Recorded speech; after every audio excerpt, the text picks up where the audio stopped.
Hi, I'm Angela, and welcome to Collectible Watches Manila. This year, this watch celebrates its 100th anniversary. When we first bought this watch, we believed we had bought one of the first waterproof Rolex watches ever made.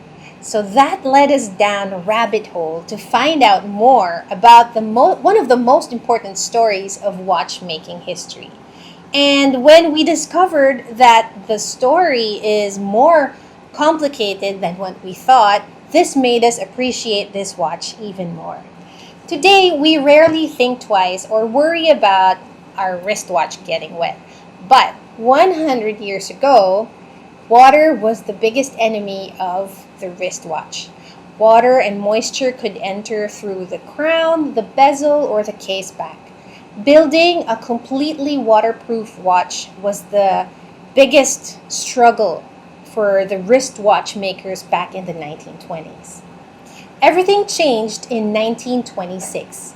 Rolex introduced the Oyster case, combining a screw-down bezel, a screw-down case back, and a sealed crown system to protect the movement from dust and moisture.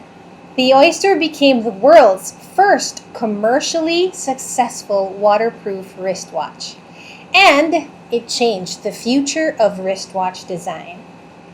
Nearly all modern Rolex watches still follow the same philosophy introduced about a century ago. Rolex famously proved the Oyster's capabilities after swimmer Mercedes Gleitze crossed the English Channel wearing one. After hours in the water, the watch was still running accurately, helping establish Rolex's reputation around the world. This is our own early Rolex Oyster. It's approximately 100 years old, making this watch one of the oldest watches in our personal collection. And one of the reasons why we bought this watch is because we wanted to own a watch that is an important part in the Rolex history.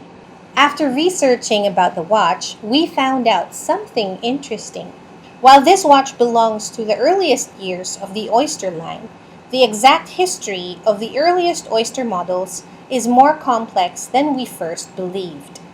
Early Oyster watches appeared in several case-back designs as Rolex continued developing the collection.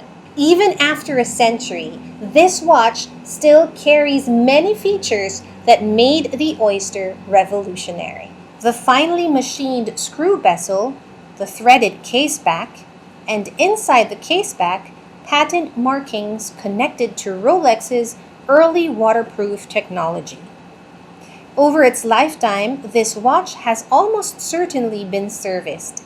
And rather than taking away from its story, it reminds us that this watch wasn't locked away in a safe. It was worn, maintained, and cared for across generations. When people think of the Rolex today, we think of the Datejust, the Submariner, the GMT-Master, or the Explorer, but none of them would exist without the Oyster.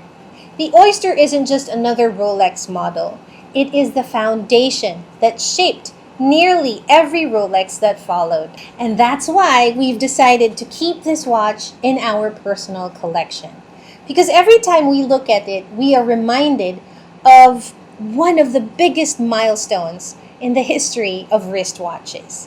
So whether you're a Rolex collector or someone who appreciates history, and you know more about this watch, please do let us know. Share it in the comments section. And again, this is Angela, and thank you for joining us here at Collectible Watches Manila.